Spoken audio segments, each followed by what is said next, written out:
अस्सलाम वालेकुम इन good and talk from Germany. I hope you people are doing well और आप लोगों की ज़िंदगी बहुत मज़े और सुकून से गुजर रही होगी। मेरी ज़्यादातर वीडियोस में मैं हमेशा किसी कैरियर फील्ड की बात कर रही होती हूँ या स्टूडेंट्स के लिए किसी एजुकेशनल डिग्री की इन्फॉर्मेशन पास कर रही होती हूँ। लेकिन आज की वीडियो में मैं आप लोगों के साथ यहाँ पे आने के बाद कल्चरल डिफरेंस की बात करूँगी, specially as a non EU student. No doubt यहाँ का एजुकेशनल सिस्टम आउट क्लास है और जो एक्सपर्टीज़ और एक्सपीरियंस आपको इधर की यूनिवर्सिटी में पढ़ने के बाद होगा वो शायद दुनिया के किसी और मुल्क में तकरीबन मुमकिन हो। सबसे बड़ा फ़ायदा तो जर्मन पब्लिक यूनिवर्सिटीज़ का ये है कि यहाँ ज़्यादातर स्टेट्स में कोई ट्यूशन फ़ी नहीं है और इधर का एजुकेशनल सिस्टम ऐसा बनाया गया है कि जदीद तरीन के साथ साथ एक एवरी स्टूडेंट भी इधर अपने आप को फाइनेंशियली सपोर्ट कर सकता है। लेकिन obviously as a non EU student आपको यहाँ के सिस्टम में एडजस्ट करने के लिए और यहाँ के माहौल को अपनाने के लिए कुछ वक्त दरकार होता है। तो यहाँ पे आप एज ए स्टूडेंट आए या एज ए एम्प्लॉय, ये बात जहन में रख के ज़रूर आइएगा कि आपको इधर एडजस्ट होने में स्टार्ट में कुछ वक्त लग सकता है। So be prepared for it mentally.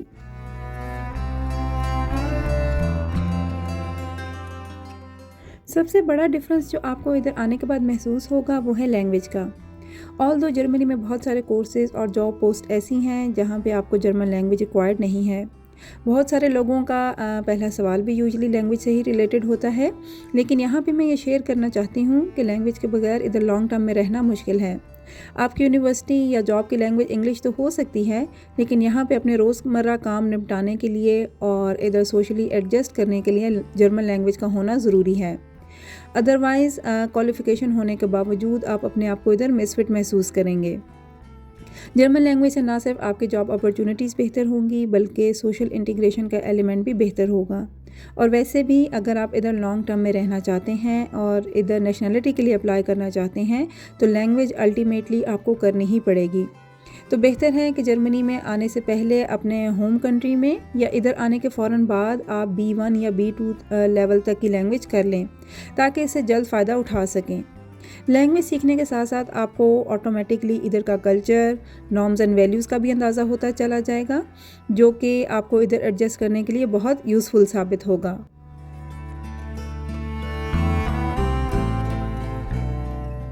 Customs and tradition की बात करूं तो जर्मनी अपने स्पेसिफिक जर्मन कल्चर की वजह से बहुत मशहूर है, जो कि ना सिर्फ सेकेंड वर्ल्ड वॉर से मुतल्लिक है बल्कि यहाँ की हिस्ट्री मेडिवल टाइम्स तक चलती है।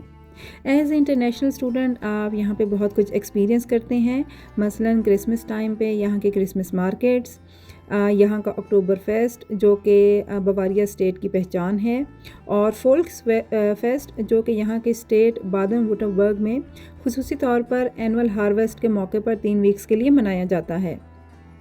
ये वो ट्रेडिशन और कस्टम्स हैं जो तकरीबन 18वीं सदी से चली आ रही हैं। इस तरह अगर मॉडर्न हिस्ट्री की बात करूं तो 3 अक्टूबर को जर्मन यूनिटी डे मनाया जाता है और इससे रिलेटेड पूरा मुल्क में ही आपको डिफरेंट म्यूज़ियम्स, कंसंट्रेशन कैंप्स और मेमोरियल नज़र आते हैं, जिसमें बर्लिन, दखाउ, ड्रेसन जैसे सिटीज़ काबिल ज़िक्र हैं। As a international student I will recommend कि आप इनकी वर्ल्ड हिस्ट्री और इनके ट्रेडिशनल फेस्टिवल्स को ज़रूर एक्सपीरियंस करें। ये चीज़ें आपके लिए लाइफ टाइम एक्सपीरियंस होंगी।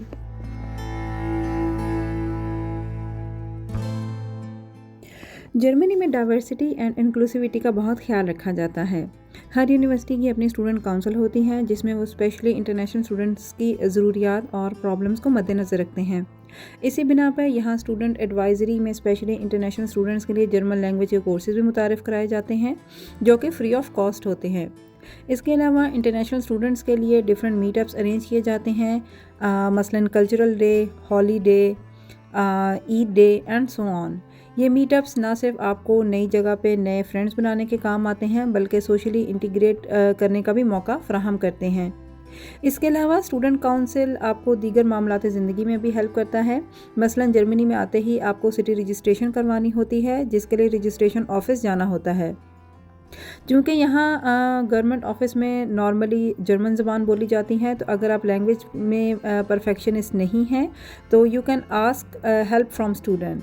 They allocate a volunteer to you who accompany you during the city registration.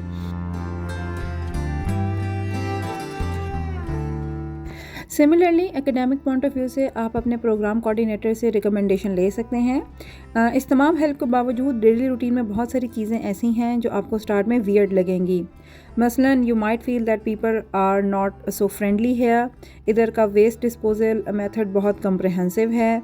आप हर वेस्ट एक ही बिन में डिस्पोज नहीं कर सकते।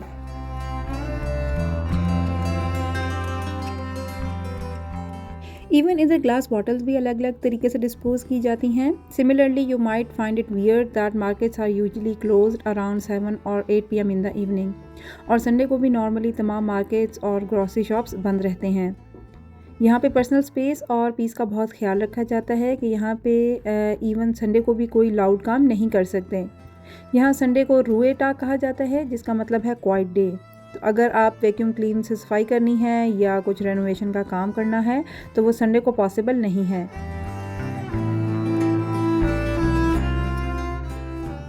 एज ए साउथ एशियन मेरे लिए बात थोड़ी सी वियर्ड थी, क्योंकि हम ऐसे तमाम काम छुट्टी वाले दिन ही करते हैं। इसके अलावा यहाँ पे पंक्चुअल होने को और स्ट्रेट फॉरवर्ड होने को तरजीह दी जाती है, जिसकी वजह से जर्मन्स ऑलरेडी फेमस हैं।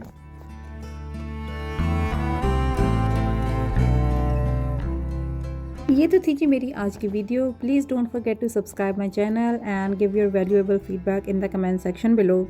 इंशाल्लाह मुलाकात होती है नेक्स्ट वीडियो में एक नए टॉपिक के साथ। अपना बहुत ख्याल रखिएगा और मुझे दुआओं में याद रखिएगा। तब तक के लिए अल्लाह हाफिज़।